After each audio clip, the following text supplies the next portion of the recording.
I was a house. I was a baby chick, cracked loose from an egg. It may be difficult to imagine a strong-walled, thick-roofed structure like me as a hatchling. But it's true. That's how the story goes, anyway. So that is how I will tell it.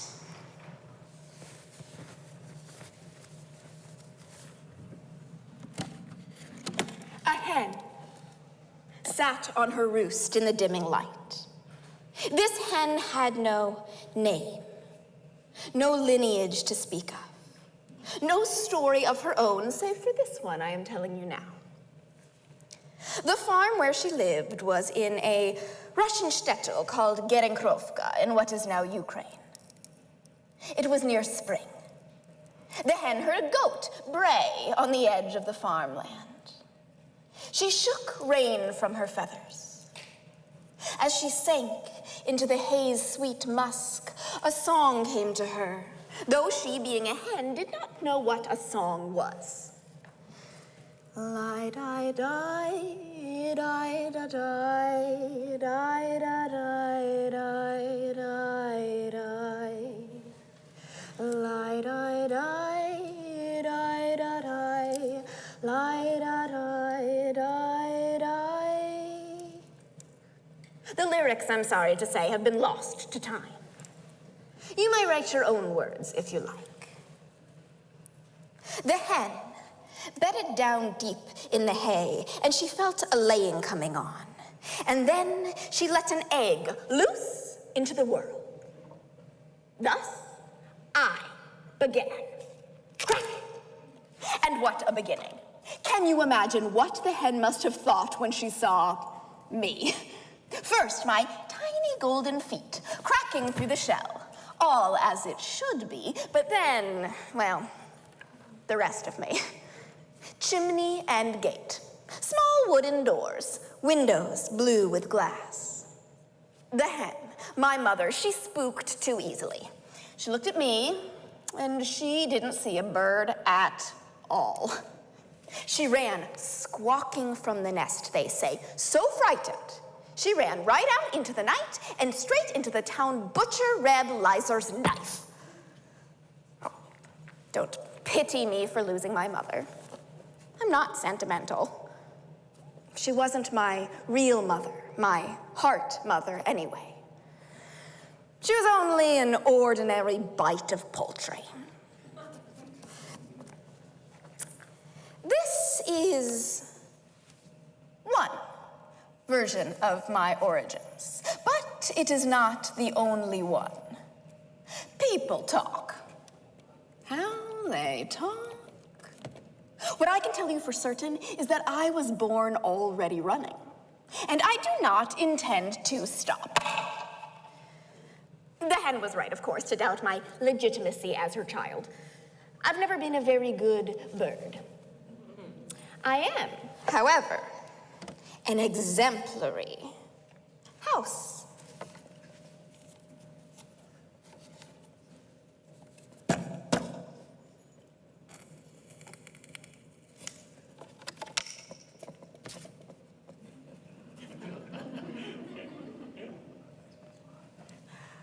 I differ from regular houses in two primary ways. One, I do not have a foundation.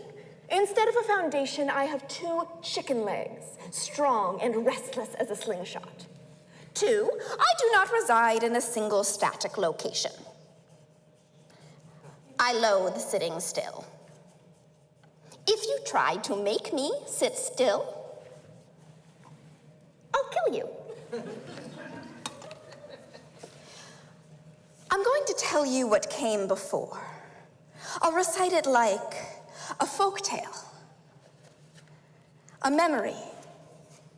A true memory is too harsh, full of sharp edges. Things happen we cannot speak about aloud. Rememberings are prickly like blackberry briar in winter with no leaves to soften them. But the worst thing about memory, the deadliest, most brutal part, memory can be forgotten. But a folk tale can never be forgotten because it wriggles and it rearranges until it sits neatly on the heart. It adjusts in the mouth of every teller, and it shifts to fit the shape of each listener's ear. And so, the folk tale survives, assimilates, and with it, so survives the past.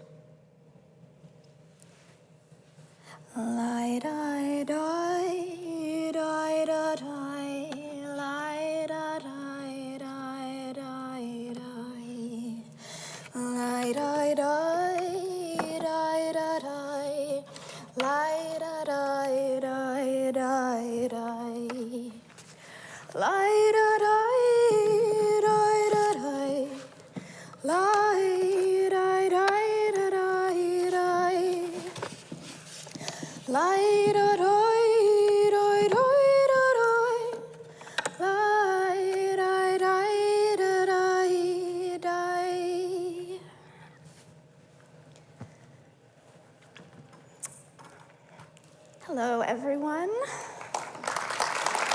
Thank you.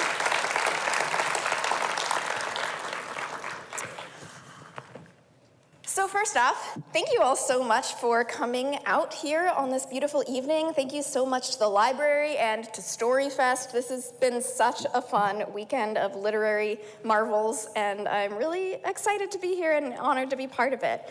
My name is GennaRose Nethercott, and I am the author of a novel called Thistlefoot, as seen here. And Thistlefoot is about a house on chicken legs. I'm curious, how many of you have heard of the figure from folklore, Baba Yaga? All right, that's a majority. She's a popular lady these days. For those of you who have not heard of Baba Yaga, or who just like raised your hand to look cool, Baba Yaga is a figure from Eastern European Slavic folklore. She is this sort of a crone witch figure who, in the old stories, lives in a house on chicken legs.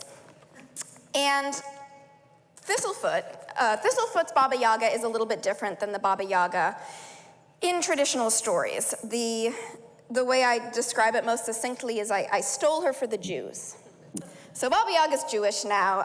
In this version of the story, her ancestors are contemporary Jewish-American 20-somethings living in the United States, and they receive a very strange inheritance, which is neither money nor land, but actually their twice-great-grandmother, Baba Yaga's house on chicken legs.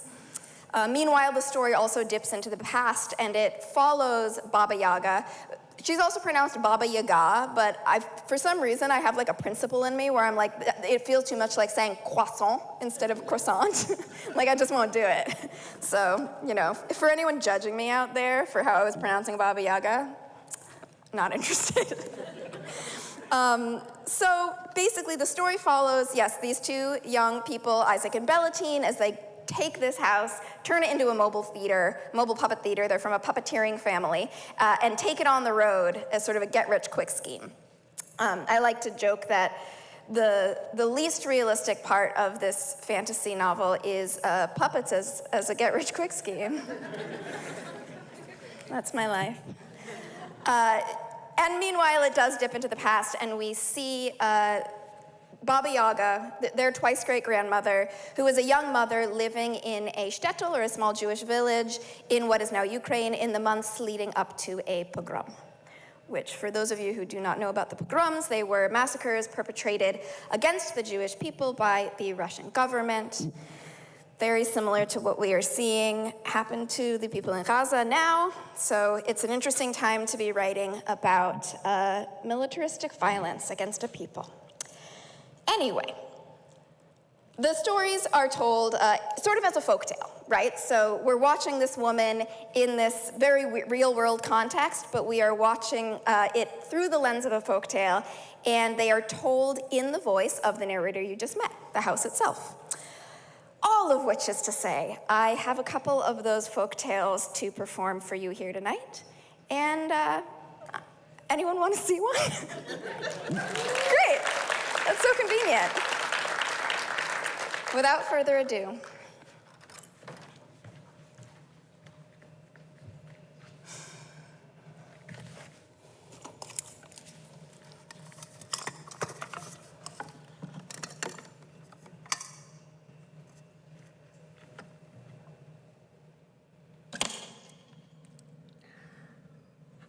heard the story of Baba Yaga and her 2 daughters? No, well, she made them out of teeth. Listen. In the shtetl Gerenkrovka, there lives a woman named Baba Yaga, and she inhabits a house on chicken legs.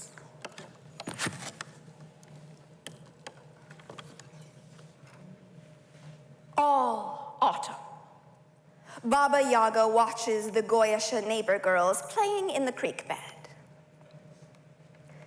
She studies the way they hold an earthworm between thumb and forefinger, gently so as not to crush it. She studies the odd proportions of a girl, the way a girl's hair darkens when wet with stream water, the bright hunger in a girl's eyes. She takes careful notes in a catskin notebook. She cultivates a longing that roots in her own body, sturdy as an apple tree. And this longing, it's so sticky and so thick that it replaces the crone's need for water and for food. One day, she teases out this loneliness. And she stirs it up in a wooden bowl with flour and honey and butter. Then she rolls out this dough. That dough she curls into little twists. And she bakes those twists into rugelach. The following morning, Baba Yaga approaches the neighbor girls playing in the creek, and she offers them these pastries that she made. The girls accept eagerly. But that loneliness, it's so sticky and it's so thick that when the girls bite into the treats, their teeth stick in that syrup and it will not come free. They gnaw and they tug. And they grind their jaws, but nothing will loosen them. Then, Baba Yaga reaches forward, takes hold of the rugelach lodged in each girl's mouth, and yanks, pop, out come 2 teeth, 1 from each of the 2 young girls. Baba Yaga scurries home as quickly as she can. She wraps each tooth in wool, and into each bundle, she places a sprig of rosemary, a copper kopeck, and a droplet of blood pricked from her own finger. When night falls, she holds a bundle to each of her breasts, and she nurses them.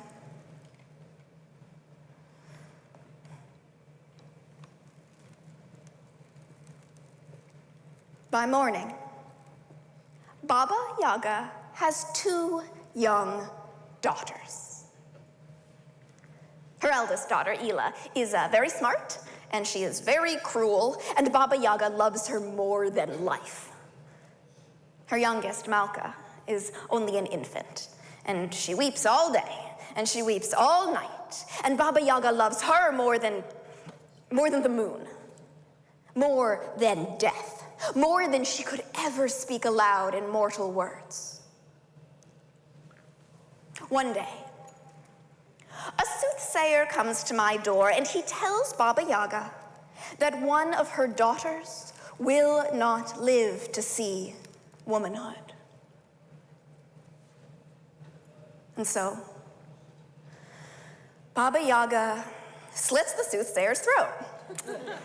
And she cooks him in a big iron pot on the wood-burning stove. And that night, Baba Yaga and her daughters have a great feast.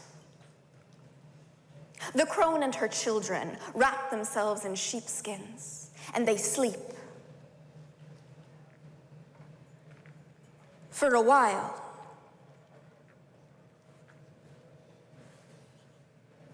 They are happy.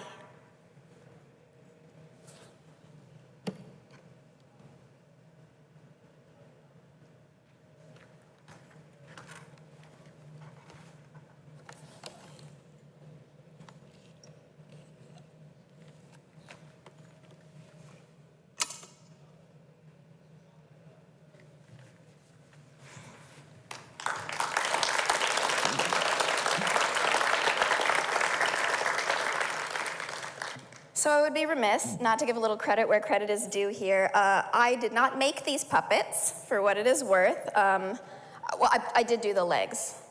And I made this shirt. So, and I wrote a whole book. But I couldn't have you thinking that I was like writing a 400-page book and also like could do that, because that's too much talent for any one person and should be unacceptable. So I want to tell you a little bit about my cool collaborators, my friends. The cranky scroll. How many of you have seen a cranky before? That's what just happened. Oh, just a few. Okay, so a lot of you just saw your first cranky. That's so exciting. It's called that because of the crank.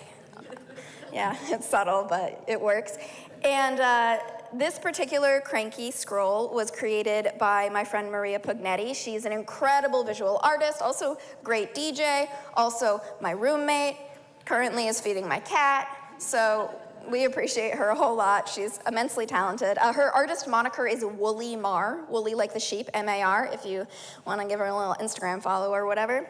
Also, the director of this piece and the person who created the beautiful Baba Yaga puppet you're about to see, spoilers, is my friend ChaChanna Bass, who is, she kind of has my favorite unofficial yet true title of anyone I know, which is that she's the heiress to a puppet empire. Yeah, her parents founded Sandglass Theater in Putney, Vermont. I'm from Vermont, by the way. And she inherited it from her family. She's like stepped up as the artistic director. So she's, yeah, heiress to a puppet empire. It's not a lie.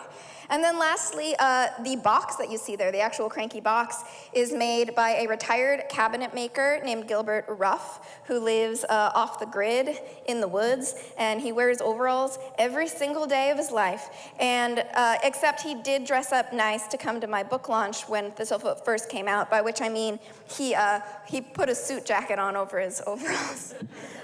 So yeah, so that's kind of the invisible team that's here, whose amazing art you're seeing. I have one last piece for you all tonight, and also please do stick around after this piece because we have like a whole roster of incredible readers coming up. It's like a very special thing to be a part of, so you won't regret it. And we all will be signing stuff after as well. So this final piece, I do want to say, includes a little bit of violent imagery, and I know you're all like, oh no, puppet violence, But it is violent imagery, and that's my sort of content warning ahead of time. The pogroms were a dark time in history. It is now a dark time in history. It's always a dark time in history. And as a Jewish artist telling a story about the reverberations of ancestral trauma that can come from nationalistic and state violence, I do really want to implore all of us to contact our representatives and request a ceasefire. And yeah, so I hope you enjoy this final piece tonight. It is called Baba Yaga and Reb Skeleton.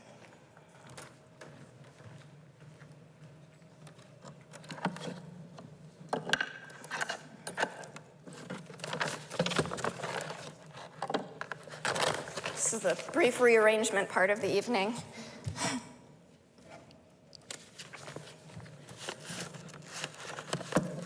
One of the fun things I think about crankies is, especially for this show, is that they also look like a Torah scroll. That's called form meeting function, kids.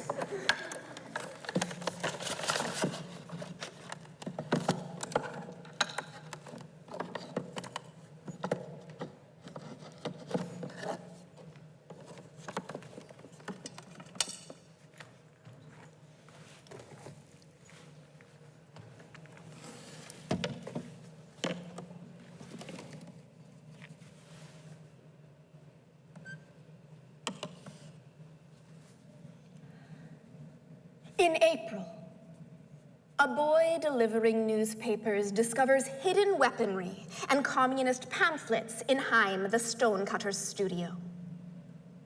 In May, pogromщики hang Heim from the tree behind his workshop. It is an old apple tree, and it has not borne fruit for many years.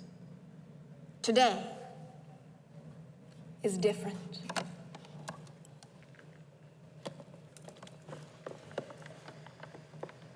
When the soldiers leave, Heim's sister's boy tries to cut him down, but the rope won't sever.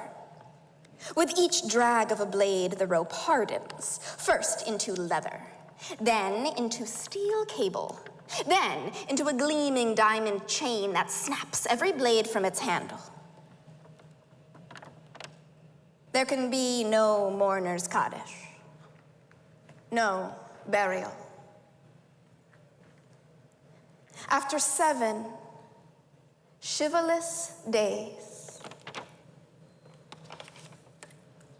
and 7 chivalrous nights,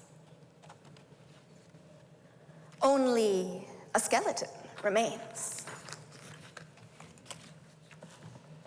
Everyone avoids Heim, the stonecutter's studio after that, and the terrible tree, and the terrible rope, and the terrible shape dangling from it. Everyone, that is, except for Baba Yaga.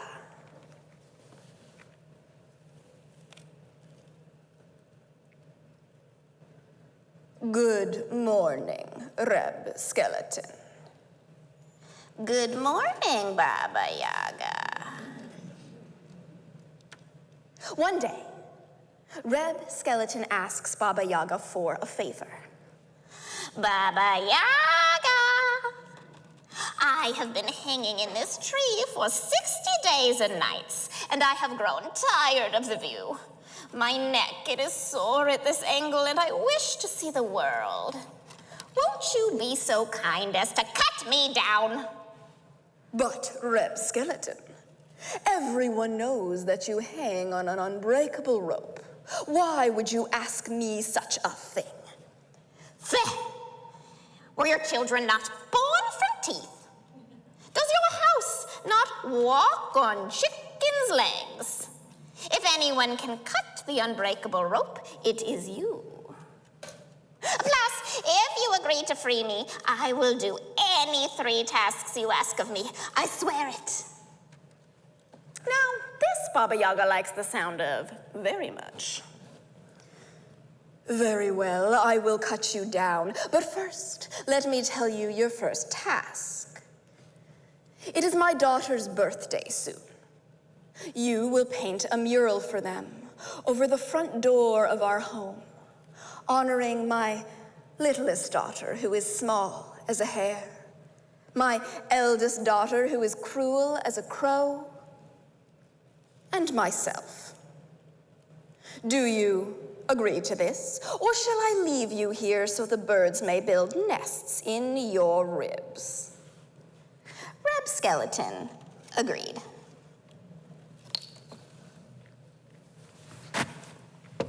And so, that night, Baba Yaga returned with a long pair of scissors. The blades were glossy as snow, the grips encircled with barbed wire so no one but Baba Yaga could bear to hold them. Snip! She cut Reb Skeleton free from the noose, easy as that. By morning, a beautiful mural hovered over my front door. The following day, Baba Yaga found Reb Skeleton again. Reb Skeleton, death looks well on you, I see, but you are not free yet. You still have 2 tasks you must do for me. I remember, Baba Yaga. What will you have me do tonight? My eldest, Ela. She has begun playing a game called The Orchard, in which she is dangling from an apple tree, and all the apples are sweet and ripe, and she is hungry, but she cannot eat them, for she is dead. Neither of my daughters have slept the night through since the pogromщики strung you up. You will make a new mural for them, one upon the ceiling to help them sleep, in which the soldiers are ruined and my daughters are happy. Very well, but you may tell your daughter that when you are dead, you do not want apples, or matzah, or honey. You only want her to be less dead. Still, by morning, a beautiful, terrible mural extends across my ceiling. Lie-di-di-di-di-di-di. Lie-di-di-di-di-di. Lie-di-di-di-di-di. Lie-di-di-di-di-di.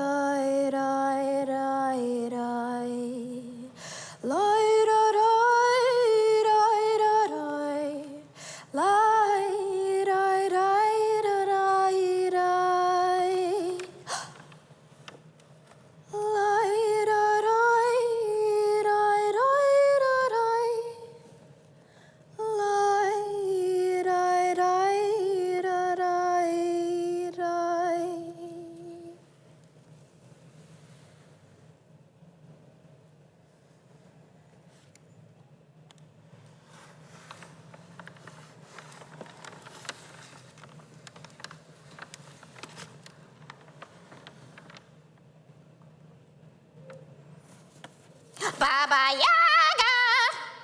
Tonight, I will do my final task, and then I will be free. Tell me, what can I do for you tonight?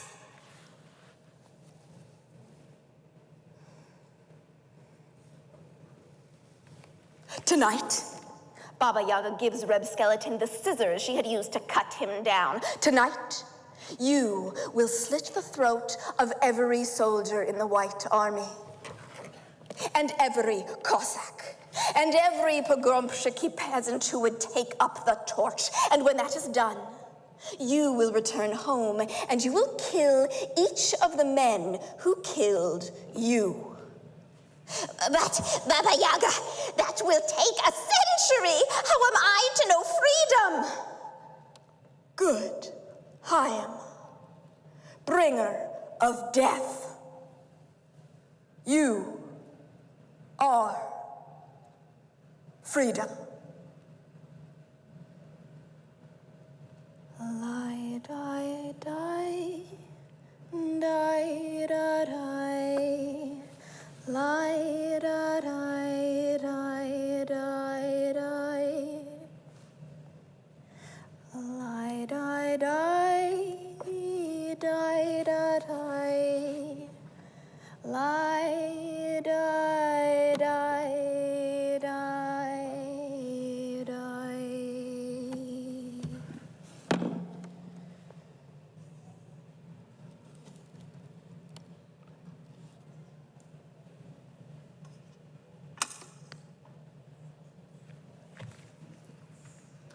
Thank you.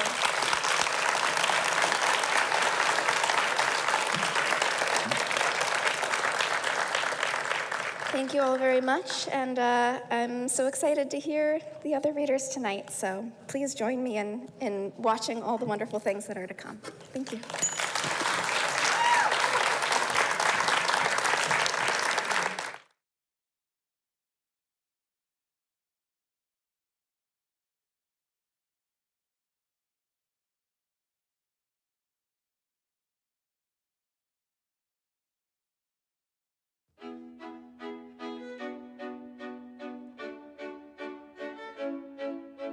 Welcome to our StoryFest Saturday evening event, The Power of Story.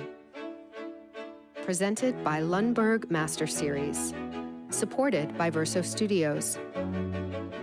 please welcome our host for the evening, Kerstin Rao.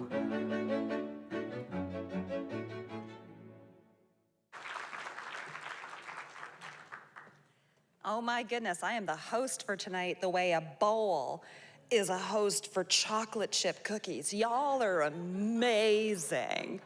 That was gorgeous. So again, that was GennaRose Nethercott, fantastic. And now I'm the opposite of cranky. Yeah. Yay! Very punny evening. Let's give her one more hand, because that was just so original.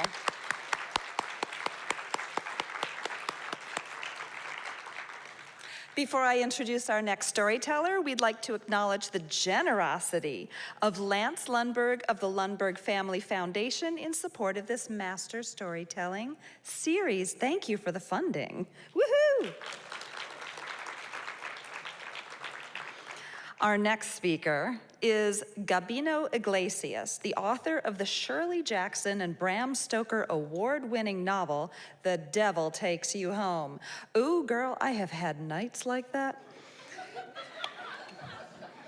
As well as author of the critically acclaimed and award-winning novels Zero Saints and Coyote Songs. He is a writer, journalist, professor, and literary critic living in Austin, Texas. He is the horror columnist for the New York Times Book Review. His latest is House of Bone and Rain. And tonight he's reading a number of very short stories, followed by 2 very real ghost stories.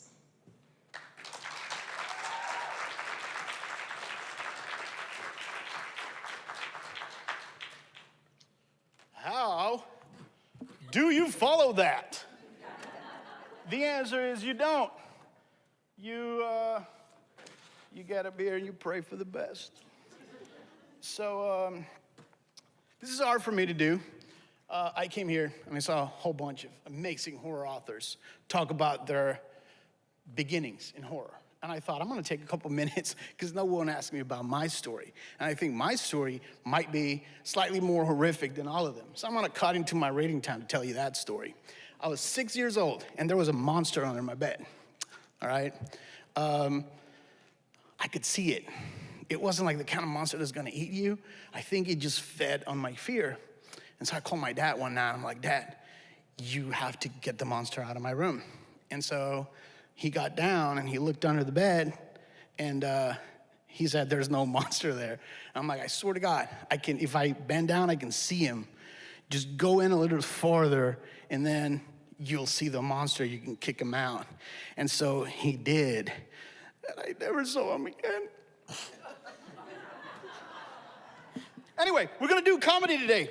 Here's what we're gonna do comedy. I hate Clay. I'll tell you why. I hate Clay because he's incredibly talented. I don't hate you because I just met you, but you make it very easy to hate you too. So here's the thing. I read Clay's wonderful, wonderful book, and I started telling people to read it because there was a scene with a crab. And then social media is weird. All of that turned into Clay called me and he's like, why are you telling people I have crabs? And since then, we've been fighting each other. So at the end of this, we'll fight in the parking lot. You're all invited. I don't want to be rude to you. I'm sorry about that story about my dad. That's not true. My dad did not die under my bed. I killed him. Listen, I'm gonna tell you why. But before I do that, thanks for the tip. If we're doing trigger warnings, take sexual stuff out. Whatever's left, I got it. So I apologize. Let me tell you how I actually got it started in horror. I told my dad that I wanted to be in horror. And he said, I got just what you need, bro. And so the next day he comes home with a puppy. And I named him Spot because I'm very original, like every writer. I named him Spot and I loved and cared and protected and lived for that dog for 2 years. And then my dad came into my room one day and gave me a gun. And he said, kill the dog. And I said, why? And he said, you've done nothing but care for that dog for 2 years. If you can shoot him right now, you're ready for publishing. And so I stood there, and then I shot my dad because I don't kill dogs. Someone laughed way too hard at that one. So I can't see y'all, but whoever's over here, I love you. You're not buying enough books, and because you're not buying enough books, I'm turning to comedy. So I wrote some short jokes. I'm gonna try them out on you.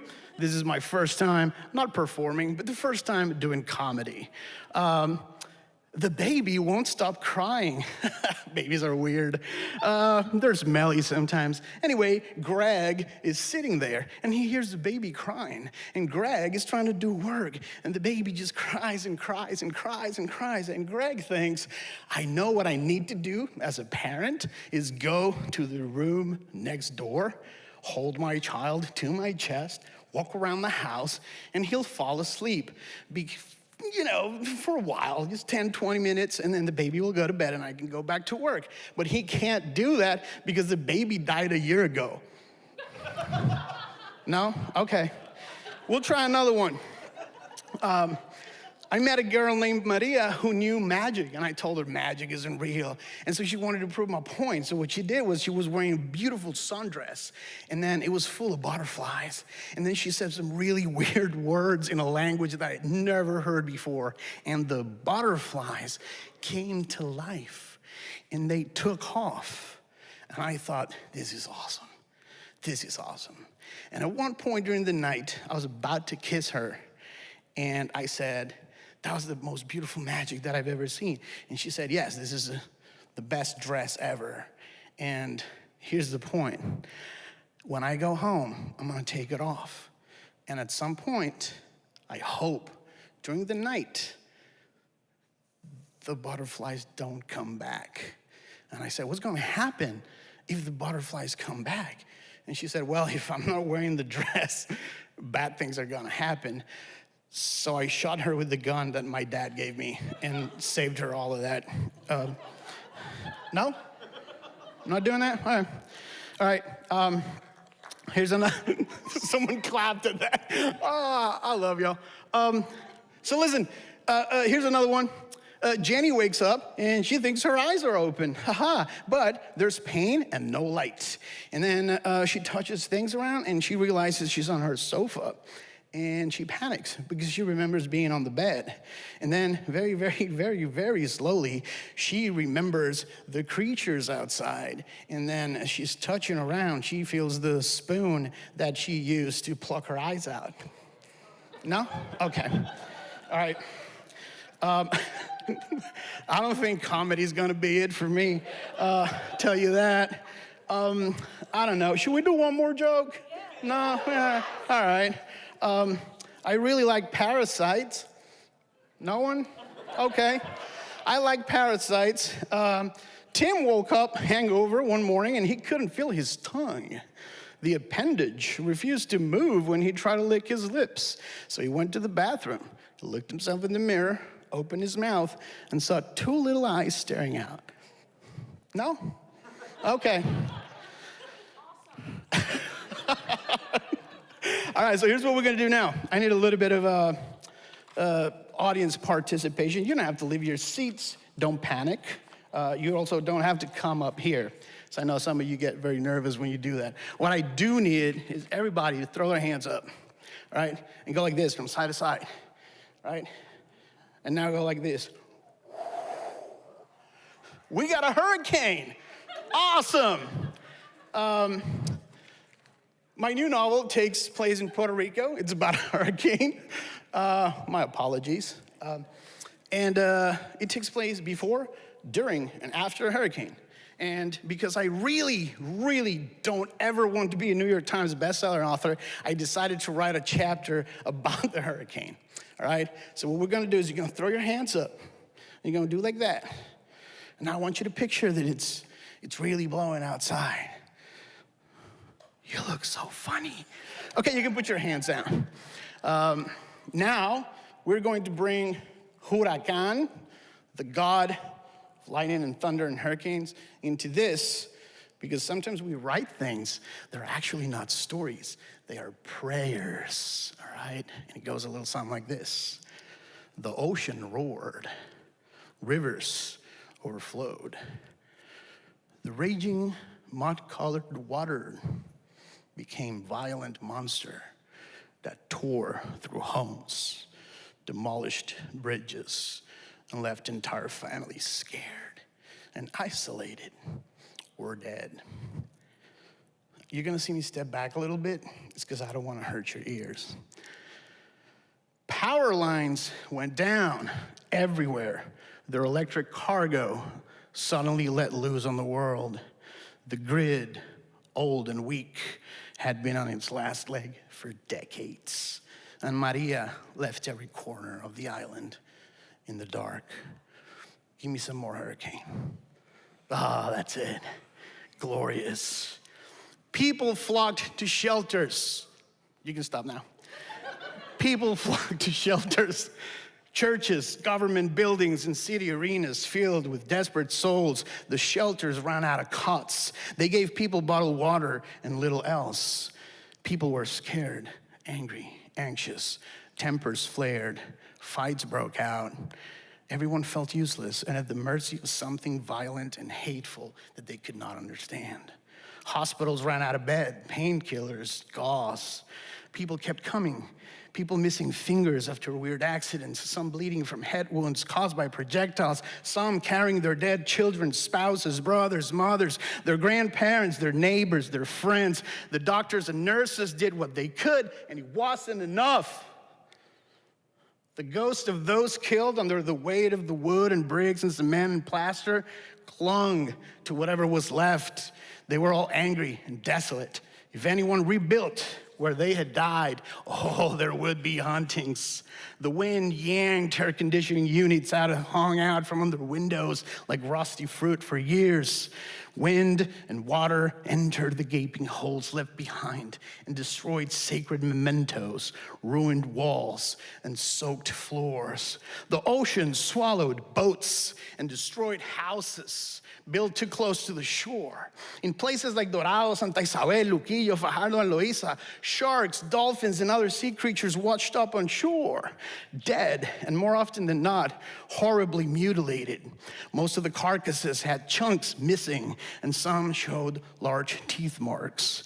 Those who lived in the coast knew that they'd have to walk the shore once the storm had passed, because on top of the horrible smell, the dead creatures always brought bad luck. Trees broke or were ripped from the ground with their roots still wrapped in dirt. Palm trees bent until they could bend no more. And then they broke. They snapped. Their coconuts became projectiles that crashed against homes and shattered windshields and windows. Plants were obliterated. Crops vanished. Papaya and banana trees were the softest, so they were the first to go. The wind hollered across the decimated fields, the sound drowning the wails of the farmers who had once again lost everything. In the mountains of Jayuya, a girl was born at around 10:45 p.m.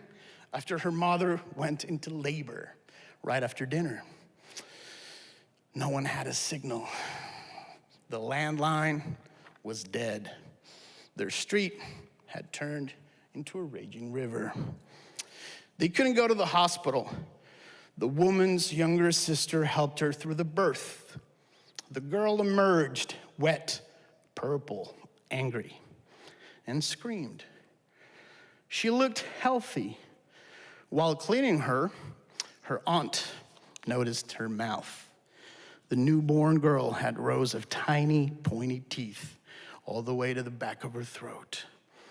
The baby's father had never been in the picture, so the woman's sister had to take care of it. She took the baby to the garage and used a tire iron to bash its little head in. It was rough, and her hands shook, but it was what needed to be done. She left the baby under a tarp to bury her in the morning. That baby wasn't the only one. In a small house near the beach in Loíza, a black woman gave birth to a premature girl with a 3-inch horn protruding from the right side of her forehead. She suffocated it against her sweaty chest as the father cried in a corner and prayed to a God that had always ignored him. The wind carried the sound of the mother's screams over the mangled animal carcasses that littered the shore. The same story repeated itself all night. Newborns with small mouths full of teeth like piranhas, babies born with horns, squirming fetuses with claws as large as their tiny pink bodies, newborns coming out of the womb speaking in tongues. They were all killed by someone who was supposed to love them, or who at least loved their mothers at some point. Many had crosses or rosaries stuffed in their mouths. Others were subjected to bloodier rituals by those who knew the power that had made them. People who knew that there were older things older than God. And those did not use rosaries or crosses. Practitioners of voodoo, Mesa Blanca, Santeria, and Palo Mayombe performed rituals to keep the demon that came with the storm at bay. Some heard it scream, and some didn't, but they all felt its presence. In Carolina, a woman saw a figure standing in front of her window. It looked like a very big man made of black ink. Her 7 dogs went berserk and tore into her. She died screaming their names, begging them to stop, feeling the pain of their betrayal in her heart as much as the pain of their teeth on her flesh. No one heard her. No one would check back on her for days. The dogs calmed down as soon as the figure vanished, but they continued to feed on her for days. The same happened with farm animals, sometimes with deadly results. Anyone who managed to survive such an attack would later recall a dark figure and a strange, piercing shriek. In other parts of the island, people with no pets also saw the same figure. Some died, some lost their mind, some took the nearest sharp object and drove it into an eye socket or slid it across their throats. It was everywhere. Destruction. There was screaming and crying and fear and blood and merciful murder and brutal death in many homes. Accidents happened. Flesh blossomed into deep wounds everywhere. Blood flowed. Pain and fear and grief and panic reigned. The island became a playground for death, a place of death and angry ghosts, a shuddering house of bone and rain. And the wind, oh, the wind howled. The wind howled and howled and howled. Sorry, that was not a joke. Thank you.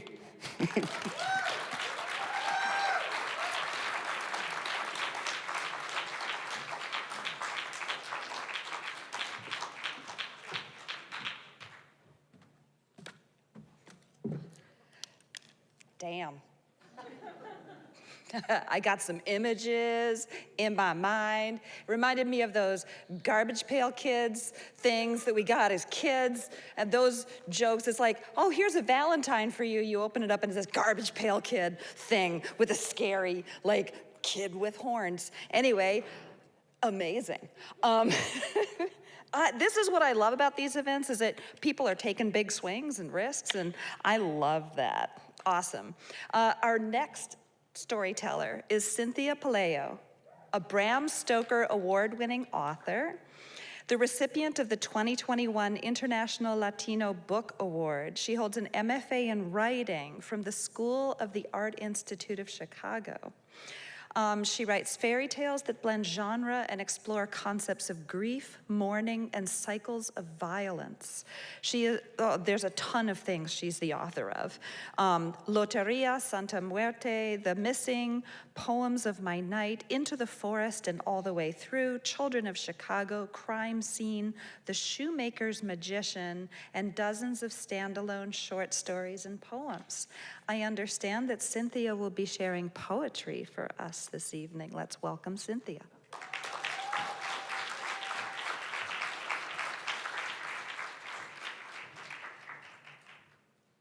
So I woke up at 2 a.m.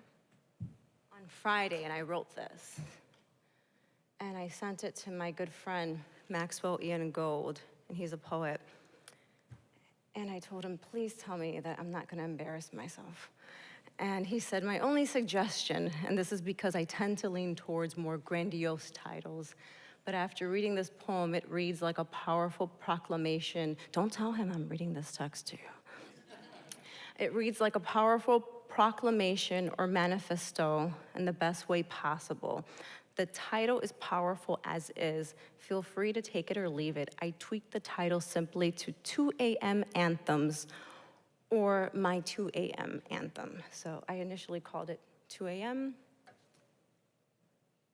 And I think I'm gonna stick to 2 a.m. anthems. So thank you, Maxwell. And in terms of poetry, feel what you feel, interpret it as however you would like to interpret it. I'm gonna just, obviously since I wrote this on Thursday or Friday, and I've been tweaking it till just about an hour ago. This is the first time I'm reading this aloud. 2 a.m. anthems. I am going to tell you a secret, but first, I must tell you about breaking. It starts with sleep. It's difficult to sleep because it's in those nighttime spaces, so quiet and still, that the past reaches out to confront you. It's in those traces of words said and actions that rise up to haunt you. I can't sleep. I wish I could sleep, and I wish I could say, and I wish I could stay.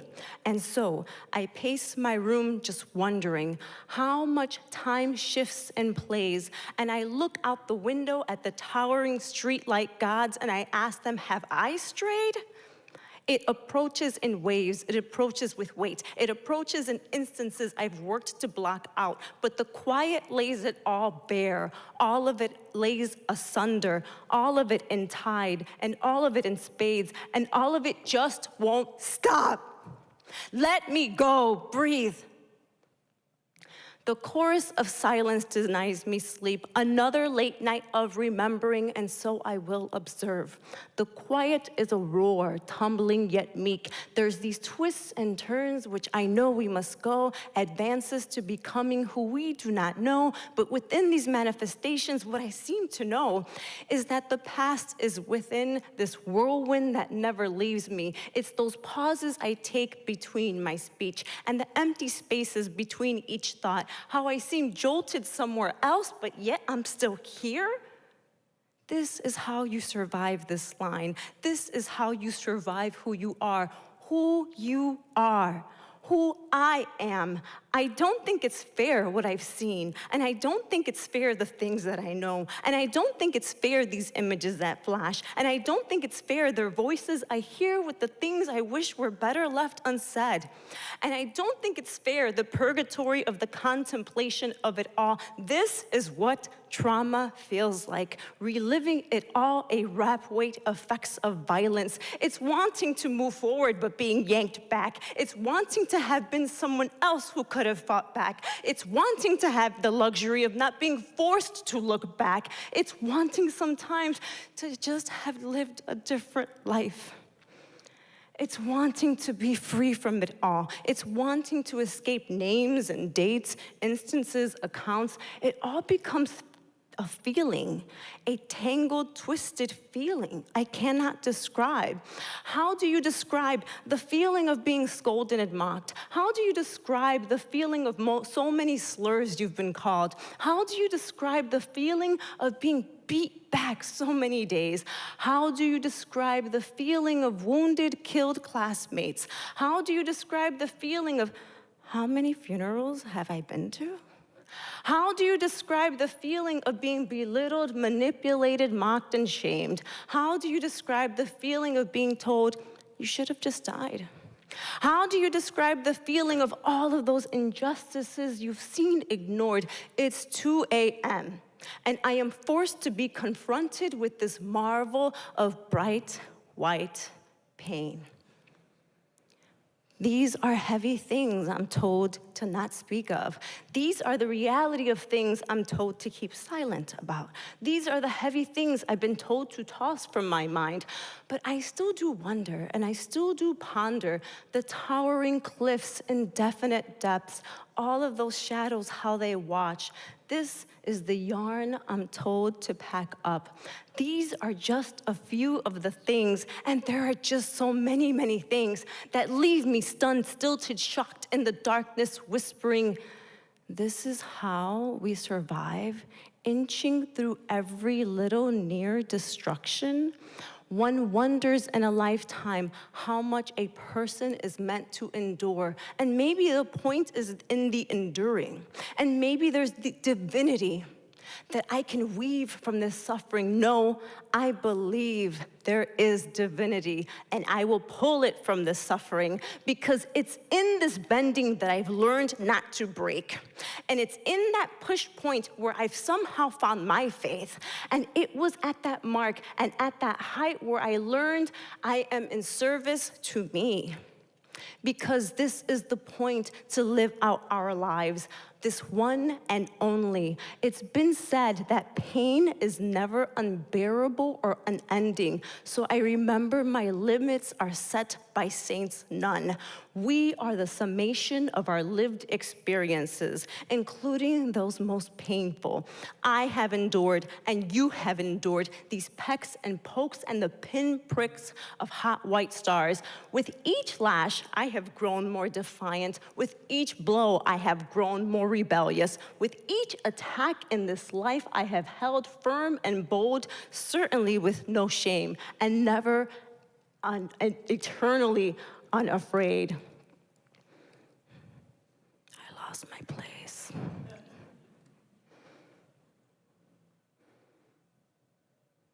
Speak amongst yourselves, quick. Oh my God. I was on a roll too.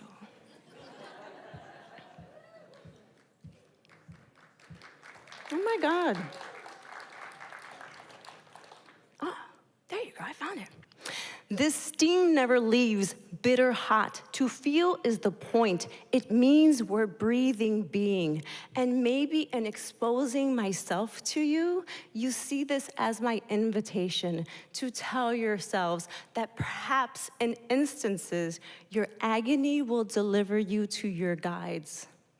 Throughout this all, I've held firmly to freedom, refusing to break, refusing to be sacrificed, because no one has the power to change me, who you are.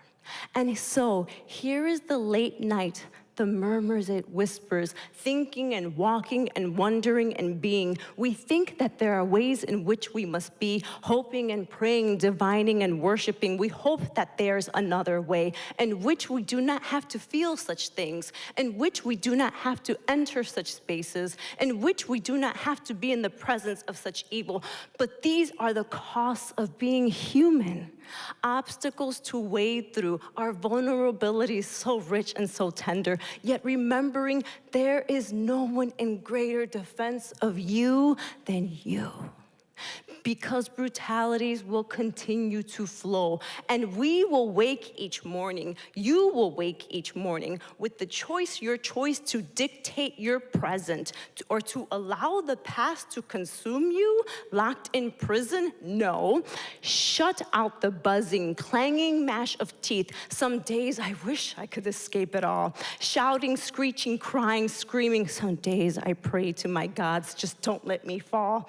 I don't understand the hatred. I don't understand the disgust. I don't understand why the hell do we do this to each other? We are just trying to experience this.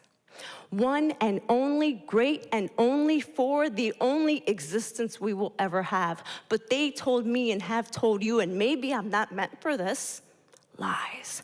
And we must not listen because distraction is the mission, this constant brush which we must trudge. We can't touch the planets. We know out there's the sea. And through the fields of clicking beetles, vultures circling above, I will wish my charge was not to wake at 2 a.m., but I accept my fate is to not wake with the sun. I miss bright and beaming mornings, though ghosts remind me this is what I must bear.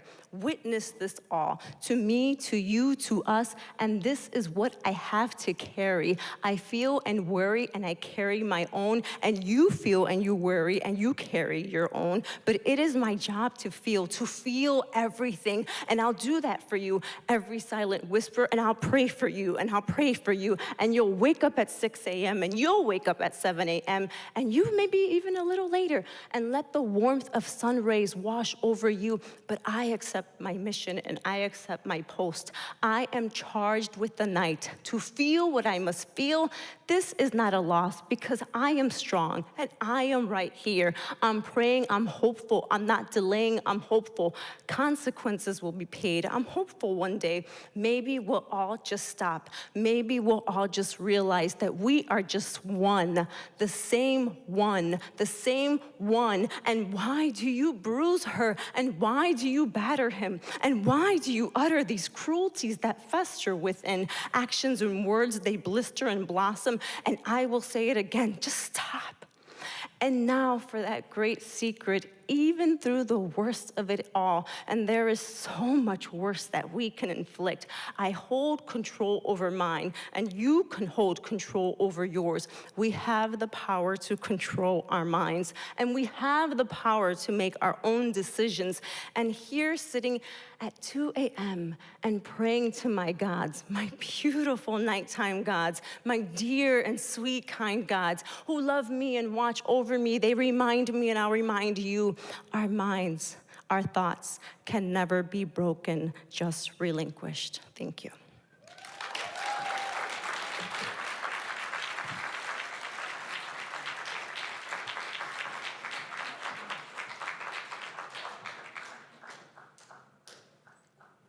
There's so much to absorb. It's just, I'm having a great night. I'm so impressed by everybody so far. How about you guys?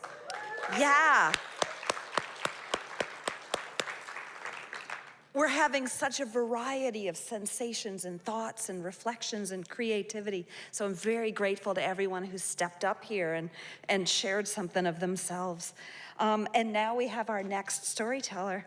Clay McLeod Chapman is the author of the novels What Kind of Mother, let me see, Ghost Eaters, Whisper Down the Lane, and The Remaking, and Miss Corpus, story collections, Nothing Untoward, Commencement and Rest Area, as well as the Tribe middle grade series, Homeroom Headhunters, Camp Cannibal, and Academic Assassins. I've known some administrators like that.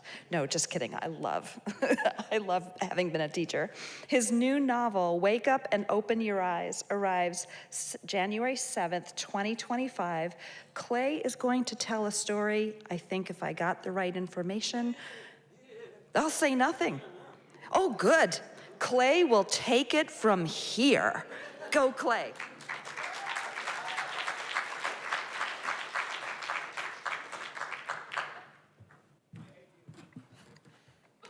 I love you. I love you, Gabino. I love you, Gabino Iglesias. I love you. I want to say thank you to the Westport Library and to Alex and every employee and volunteer who made StoryFest possible. Thank you very much for having us tonight and for having us this weekend. I'm going to read, my name is Clay, and I'm going to read a story, and it's called The Suitor's Ward. The Suitor's Ward. And the only thing that I ask is that you think of me as a woman. Think of me as a woman, and it's all downhill from there. This is called The Suitor's Ward. Paul proposed last night. He wanted to get down on his knee for me, popping the question properly, but I insisted that he stay in bed. I was afraid that his stitches might rip.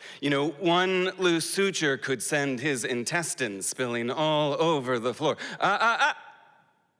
Better let those ligatures heal up before you even think about tying the knot, I whispered, hoping not to wake up any of the other patients. See, Paul had stepped on a landmine the day we met.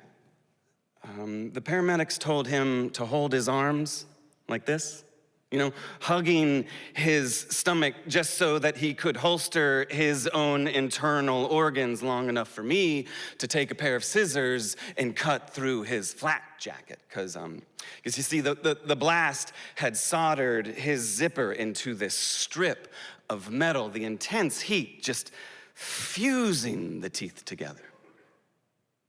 The second I saw you standing over me, he said, I thought I died and gone to heaven. The men here all call me their angel. See, whenever I'm on my rounds, passing through the officers' ward, you can see their faces brighten, their spirits lift. One smile from me, and you'd think that these soldiers had forgotten all about their injuries. You would think that they'd been healed. But the Red Cross never prepped us nurses for the number of marriage proposals we'd get. See, I walk down the aisle almost every day. God, these beds may as well be church pews, each one holding its own terminal case. My bridesmaids are all wearing nurse uniforms. The best man had his legs blown off by a piece of shrapnel. That's how I met John. He'd come in with about half of his battalion suffering from severe mortar wounds to his upper torso. His lower jaw had been blown off in the explosion. The bottom half of his face just completely missing. Now, I had to make sure that nothing obstructed his breathing, just listening to his inhales all night. If something got caught in his chest, if his wheezing shifted in pitch, well, it was up to me to locate the obstacle, clearing the path through his windpipe.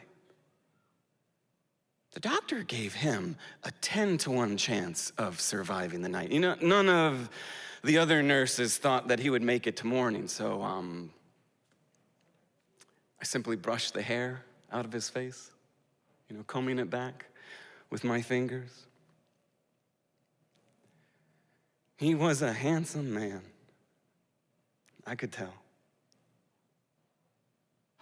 He woke up about an hour or so later. I saw his eyes for the first time, this deep green, just welling up with enough tears to rinse the grit from his temples. So I just leaned over and pressed my lips to his eyelashes. And I felt them flutter against my mouth. I held his hand for almost 2 days straight. Even when it grew cold, I kept my grip.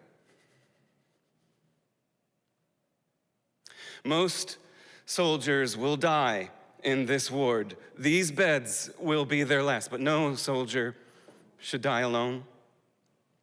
No one should ever feel as if he has been abandoned. Not while I am on duty. Now that is the promise that I made. Call it palliative care when cure is uncommon, but I have been trained to tend to these men's loneliness. A patient will give up before their body does, which only worsens their condition. So I try to give them something to live for simply by showing that I care. It's been difficult dating, sure. You know, one of the nurses here set me up with her brother-in-law, who just so happened to be in the service. You know, he was nice enough. You know, took me to the movies, coffee afterwards. He even walked me back to my barracks. We kissed briefly, but, you know, it still felt awkward, you know. I mean, not that he had done anything wrong. I mean, he had been a perfect gentleman all night. It's just that you get so used to comforting the suffering that when nothing's wrong, I mean, you feel like there's something missing. I mean, not that I am so beautiful. I mean, you would be hard-pressed to pick me out of a crowd. And after a 16-hour shift, oh my God, I am so exhausted. I look like a zombie walking back to my barracks. No, I realize that this has nothing to do with my looks, but more with what's happening out there in the field. We will pull out these cots from storage whenever there's an air raid, just welcoming in the wounded with enough morphine to send them right off to sleep. And when they come to, if they come to, they wake up to me. And these soldiers can act just like little boys sometimes. Oh God, especially at night. During the day, they are fine, but as soon as the lights slip off, this sense of defenselessness slips right in. I mean, you would think that they were all afraid of the dark, calling out for us nurses. I mean, we schedule twice the amount of inspections at night, checking up on everyone's condition 3 or 4 times throughout the evening, and that is when these soldiers propose. Now, I will be on my rounds, you know, when suddenly one of them will grab me by the wrist and just drag me over to their bed, just begging to wed. If he is an amputee, he will roll out of his cot on purpose, just so that I have to pick him up again, you know, lift him back into his bed. When I get better, why don't you and me run away, huh? Oh, as soon as I'm on my feet again, let's get hitched. The second I am out of this hospital, I'm coming back with a ring.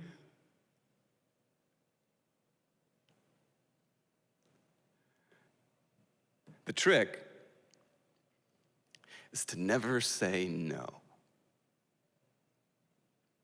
Not outright. You have to keep their hopes up so that they will heal. Most of the time, you are the only hope they have. If they will not pull through for themselves, they will do it for you. So I started saying yes. I said yes to Lieutenant Miller with his torn abdomen. I said yes to Private Thompson with 3/4 of his body covered in 3rd-degree burns. I said yes to every soldier whose chances at survival continued to dwindle the more their fear of death overwhelmed them. I said yes to Tom, who had been shot 5 times straight across the chest, puncturing his lungs in 3 different places. His breathing? Oh God, his breathing bubbled over so much. The doctor said that he would drown before they would even be able to put him onto the operating table. And when we heard this about himself, when he heard what the doctor had said, Tom took me by the hand, his chest heavy, every breath just whistling through his wounds and saying, I'll be thinking of you in there. I will be thinking of you too, Tom. If I make it out of this, ma'am, will you please come visit me? Of course, Tom. I promise.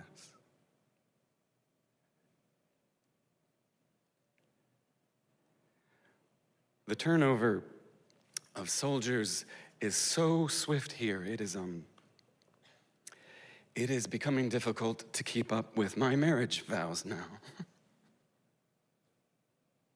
They keep coming in, one right after the other. When one bed empties, I have a new fiance filling in.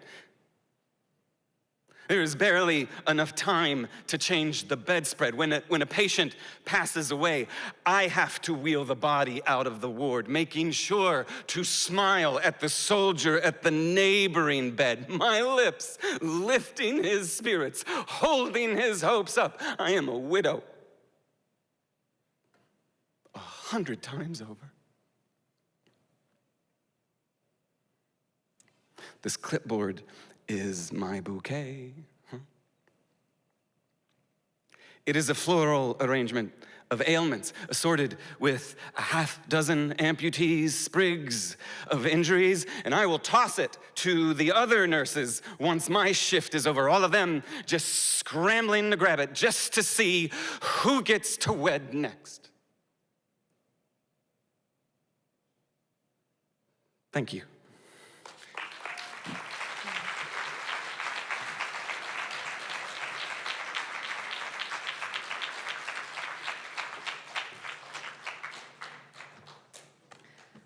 Yeah, you destroyed me, basically. Holy moly. All right, folks. Whew.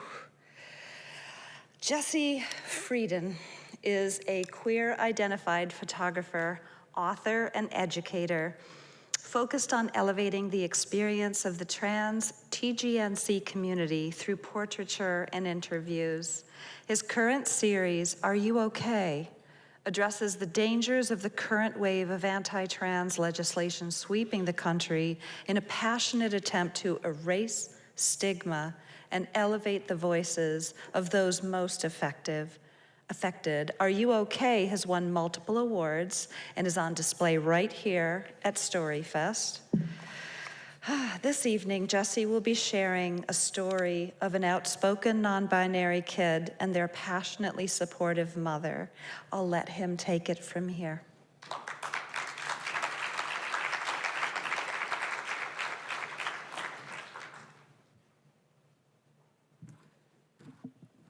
Thanks.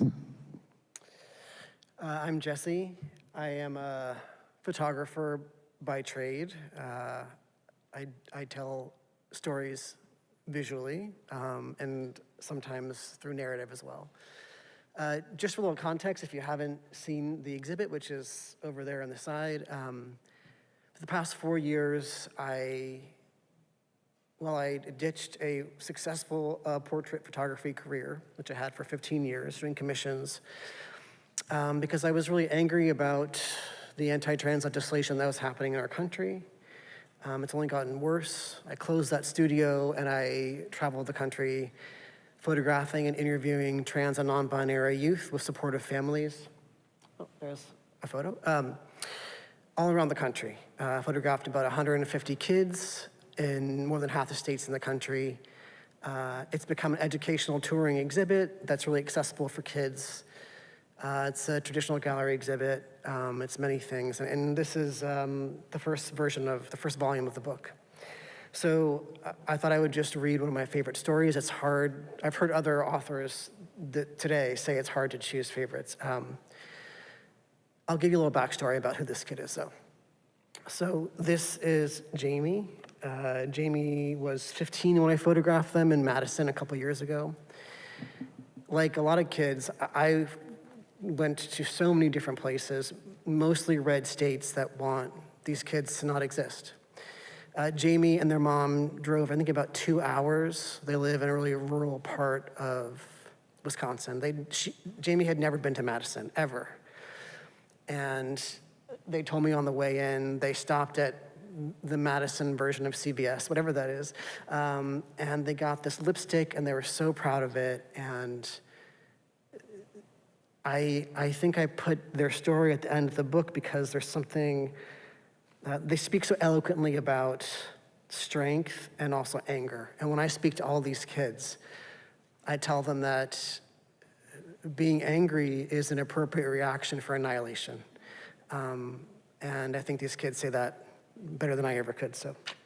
And also, you can see, so all the portraits, the interview is exactly the same for every single kid, so this is really data collection. And the visuals are the same, so I'm always featuring the child, and you don't see the parents' faces. I do that to visually infer that the only way to have a living trans kid is to support them.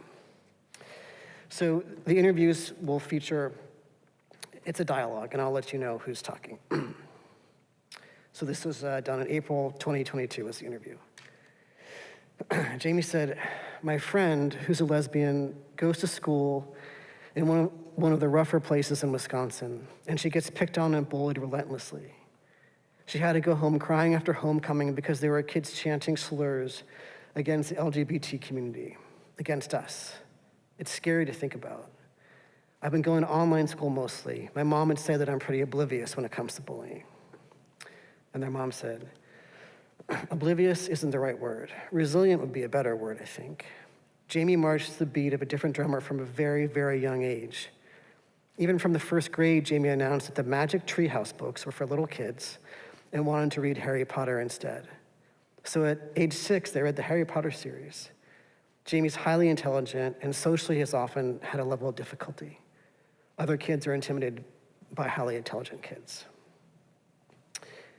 When Jamie determined they were non-binary, it was less of a crushing blow for them because they were already kind of used to being the odd one out. And then during COVID, when we went fully virtual, I think Jamie really found themselves. They cut the long hair off, experimented with makeup and clothing.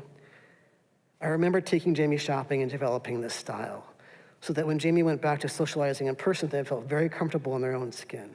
The other kids were kind of in awe.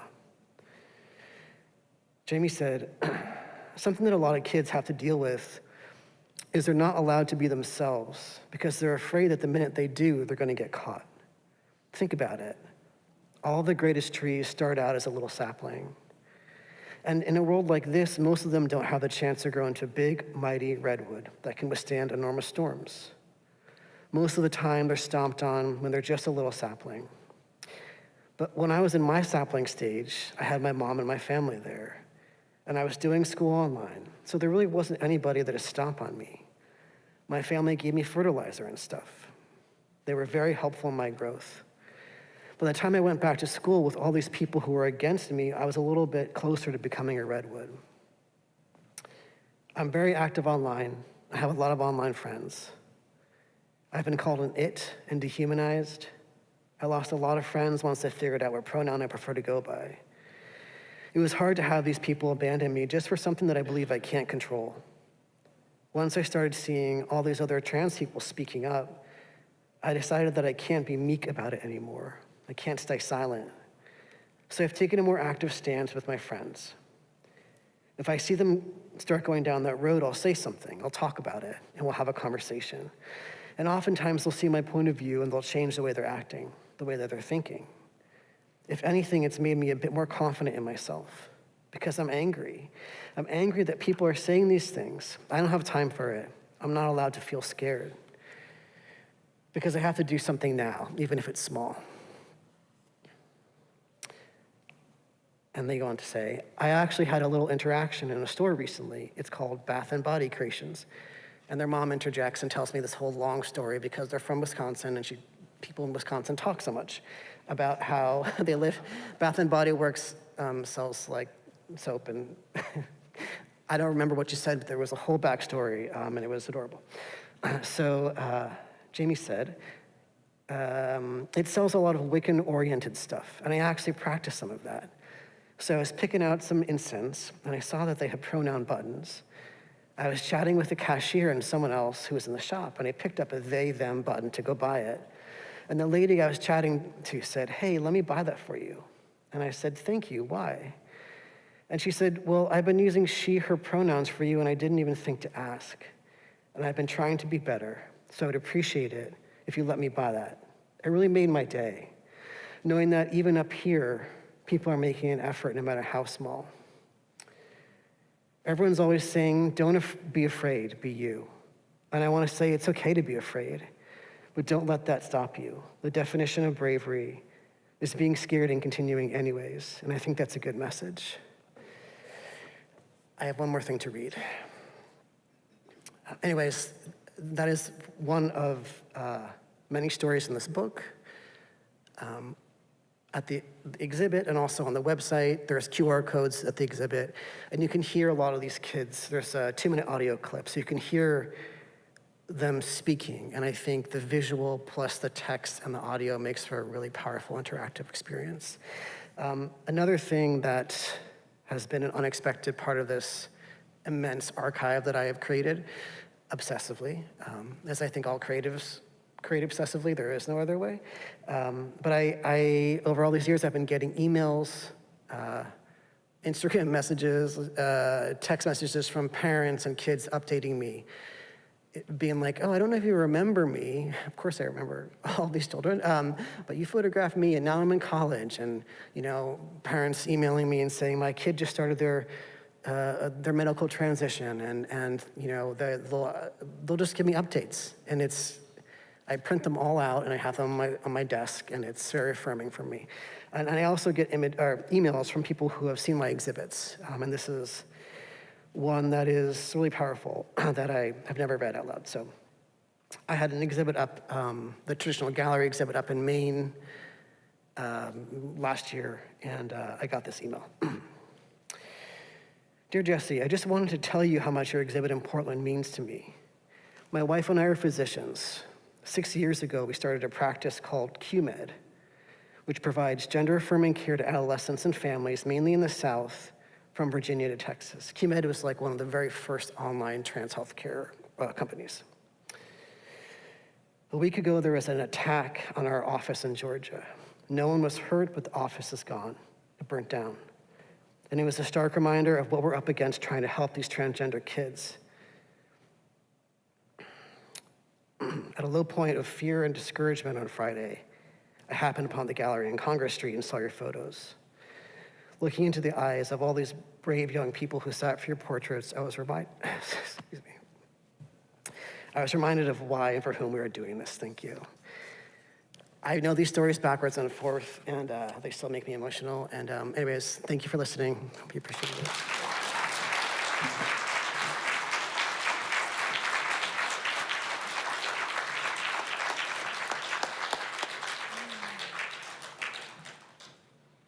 Thank you for everyone who is really being present for all of these stories. I have been on an emotional journey tonight, and it is very much aligned with the title of this, which is The Power of Stories. Sometimes we forget, like it really is incredible.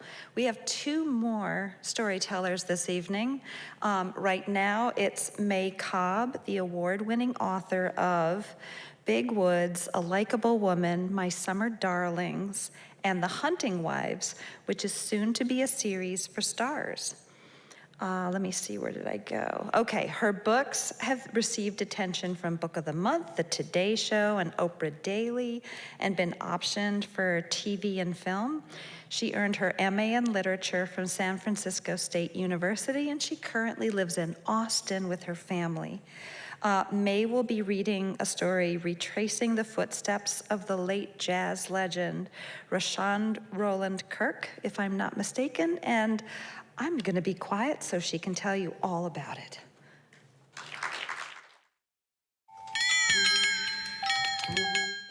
He took everything to extreme. Everything he could do, he would take it as far as he could take it. 1, 2, 1, 2, 3, 4.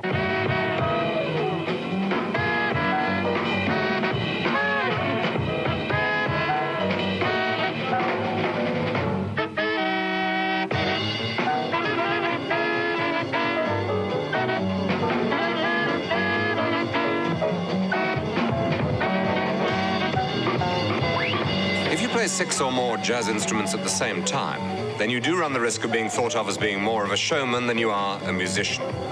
But Rahsaan Roland Kirk is used to that. He's blind, he comes from Ohio, and if you watch him play, then it's quite clear that he's using all those instruments not just as a gimmick, but out of a sort of frustrated desire to get through to the audience on as many different levels as possible.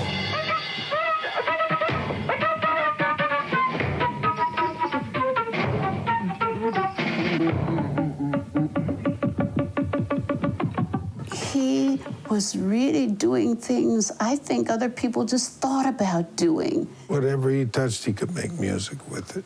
I just like dealing with the natural way of being and natural vibrations of music.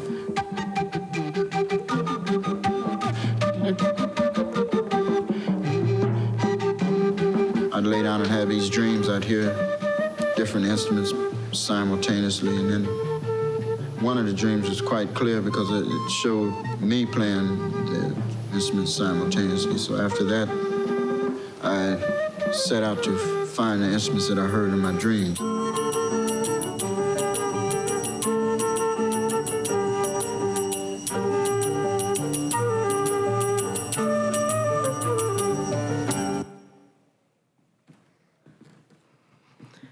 Thanks for letting me tell this story. That is the late, great Rahsaan Roland Kirk, and that's a trailer for an award-winning documentary that was made about him, a filmmaker named Adam Kahn, who's my friend and gave me permission to show it tonight. Most of y'all know me because I write thrillers, like that's what I'm kind of known for here or whatever, but this is the book of my soul. I've been working on it for 25 years, and Gabino says I have to finish it, so. Can you long for someone you've never met? Have you ever been compelled to do something but you have no idea why? Nearly 30 years ago, I heard a song that altered the course of my life. It was my senior year in college, and I was taking a jazz history course at the University of Texas. The class was filled with the usual material, Louis Armstrong, John Coltrane, and Miles Davis. But on this particular day, the professor slipped on a record by a musician whose name I didn't recognize. This song was The Inflated Tear, and it was unlike any music I'd ever heard before. It sounded like the entire spectrum of Black American music rolled into one 4-minute song. Old slavery spirituals, work songs, field hollers, soul, modern jazz, and early blues. The sound ached of centuries. You could hear and feel the person behind the music, and I instantly felt like I had known him all my life. It was like listening to the inside of someone's heart. Maybe even then, some distant part of me knew that hearing this song would send me on a journey. As the song finished, the professor crossed the room, flipped off the switch, and muttered under his breath, "Some music should be listened to in private." The sound was that naked. After class, I raced to the record store. My heart was in my throat, my head was spinning, wondering, who is this man who can live through time in a song? Once inside the store, I found my treasure, a CD box set named Does Your House Have Lions? As I read the liner notes, I began to learn the bare bones of his incredible story. He was a jazz musician who lived from 1935 to 1977 and was probably best known for his miraculous ability to play 3 saxophones at the same time. During his brief life, he defied staggering odds, from blindness to prejudice to a paralyzing stroke, in order to play the music that came to him through dreams. He died when he was just 42, never having received his proper due. But his music, once ahead of its time, now seems timeless. I began writing about Rahsaan because in some way I felt like he had spoken to me, that he'd reached me somehow across time. The longing to know him was so insatiable, so overwhelming, that I spent the next several years traveling around the country and beyond, scraping together just enough money and maxing out credit cards in the single-minded pursuit of hearing stories about him. I was on an emotional quest that led me from the basement of a London jazz club to his Ohio boyhood haunts, and eventually to the bed he once slept in. My journey to find him took on a serendipitous feel. Each story led me to the next place. I felt guided. Coincidences became crucial turning points, and leads would appear out of nowhere. And I eventually came to trust that, like his widow, Dorthon, had insisted from the first time I met her, there is some connection between you two. A few days after I had the first thoughts of writing a book about Rasan, I learned that he had died on my birthday, the day I turned 4. I'm editing as I'm on stage. Joel Dorn, Rasan's friend and producer for many years, who we lost in 2007, once wrote, "There is no precedent for him. He's a category unto himself. Just like Van Gogh, Rasan wasn't given his due during his lifetime. He died frustrated, but he knew someday people would get it. We used to talk about it. I hope I'm still around when it happens, not to say I told you so, but because there's a certain little smile I've been practicing for years that I'd really like to crack. Thank you."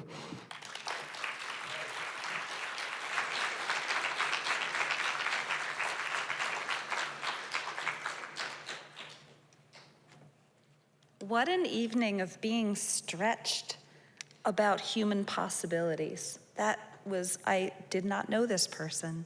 It's part of the gift we're giving each other tonight, is sharing from the heart, sharing our passions, our obsessions, and uplifting each other. So we have now arrived at the final storyteller of the evening. ChaChanna Simpson is the current president of Northeast Storytelling.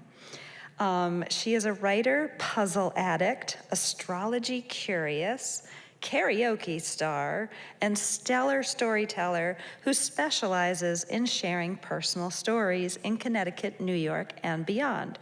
She could be tempted by frosted vanilla cupcakes and pizza to explore other areas. ChaChanna concludes our evening with fast food reality. Let's go.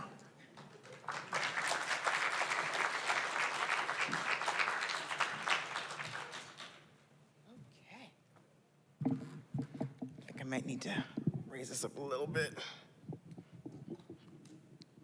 Oh, I broke it. All right, good enough. When my mother became a single parent to 2 children, she loved to constantly remind me that money doesn't grow on trees whenever I begged her to buy me a shearling jacket, bamboo gold earrings, or bootcut jeans for school. So the week after I turned 16, me and my best friend went to the Stanford Mall and we collected applications from every single store. I went home that night and I filled out every single one. And I replaced them, sent them back the next day. And to this day, not one of them has ever responded back. Rude. I was beginning to give up my hope of ever being able to purchase my own gold plate necklace when my best friend told me that she had recently gotten hired at the McDonald's on Broad in Bedford. And she'd asked the manager if he was willing to hire me. So I went down to Mickey D's after school one day. I talked to the manager. He asked very few questions, and I was hired on the spot. I was so excited. I was finally gonna have my first job. I could finally get money and buy exactly what I wanted. On my first day, I received my official uniform. It was the maroon and gray horizontal striped t-shirt with the golden arches on the side, black pants, and a matching maroon visor with gold arches. I'm thinking about it, it was hideous, but I felt official standing next to the register, next to my manager being trained. Now, on my first day of getting paid, I was thrilled. I went and I picked up my paper paycheck because that's how they came. And then I walked down the street to People's Bank and I stood in line. And then I didn't know what to do because there were deposit slips and withdrawal slips. I didn't know what to do with anything. I mean, I just wanted to get my money so I could buy what I wanted. Like, how does that work? Thankfully, a coworker saw me in a craze and explained to me step by step how everything went so that I could get to the bank teller and be prepared. Now, working at McDonald's was akin to being on a fast food reality show. There was drama, there was betrayal, and there was a whole lot of shouting. My manager, Pete, he was dating a beautiful woman, and we always knew when his shift was over because she would come in, he would come out in fresh new clothes, and they'd hug, they'd embrace, they'd kiss, and off they'd go. Now, one day, as the happy couple left, the store phone rang, and I answered it to discover Pete's wife on the other line. I did not know he was a husband, but she wanted to know where her husband was. I was honest, and I said, I don't know, but had she asked me who he was with, well. But the drama didn't stop there. There were employee romances, there were love triangles, and I hate to admit that I was part of one of them. See, when I was 16, I was sheltered. I didn't go to parties, I wasn't allowed to do sleepovers, and boys didn't talk to me. So everything that I learned about romance, I gleaned from the pages of the Harlequin romances I wasn't supposed to be reading. So when one of the managers, who was dating another manager at the store, showed me attention, I drank it in. He would give flirty conversations, and I'd respond, because I had no game, I had no idea how to respond. And then one day he asked me for my number. So I gave it to him, and we made plans to hang out. But this was gonna be a little complicated because I wasn't allowed to date, and I was pretty sure my mother was not gonna be enthused about me hanging out with a 21-year-old man.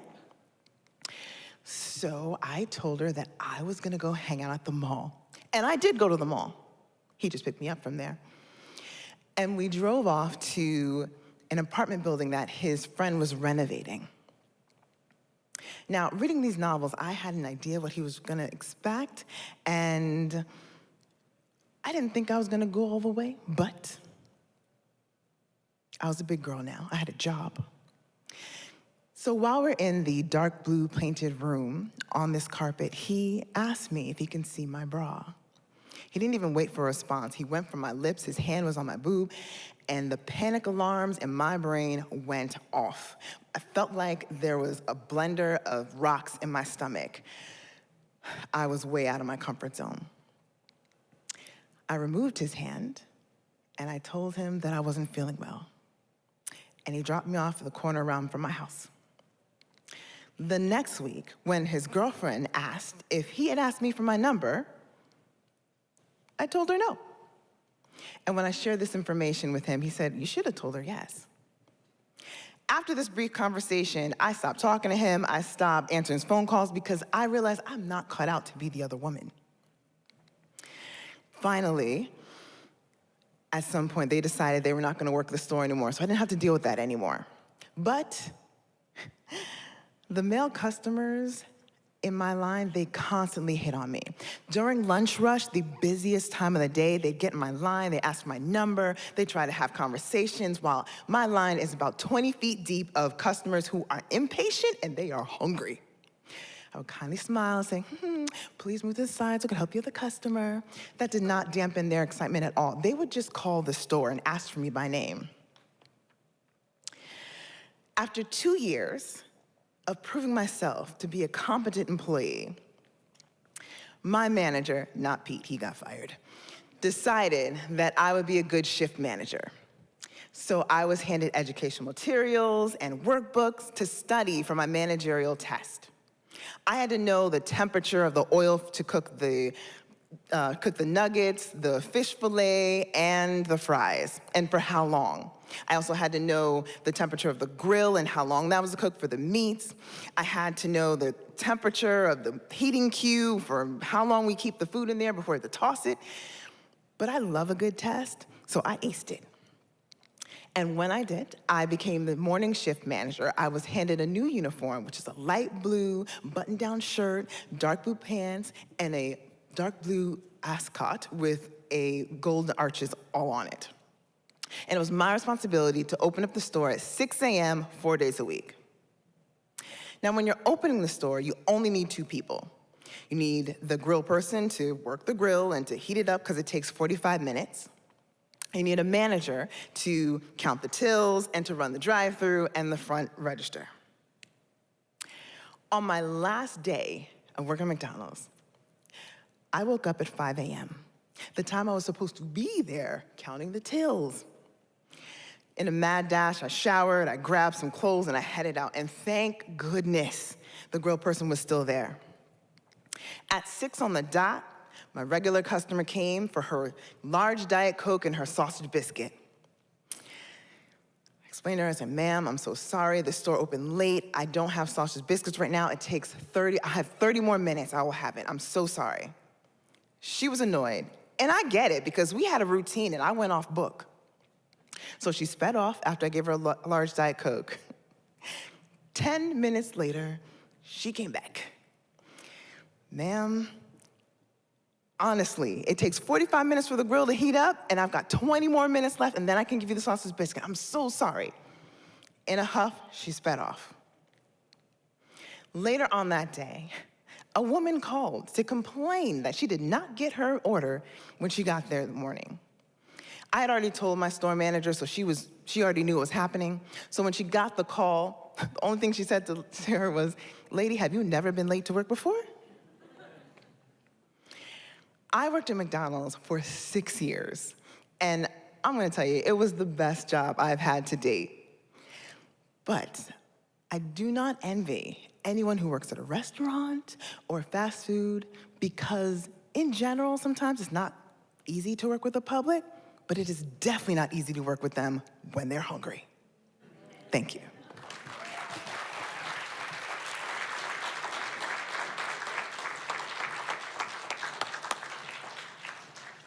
Oh my goodness, thank you. Can I have another round of applause for every single one of our storytellers?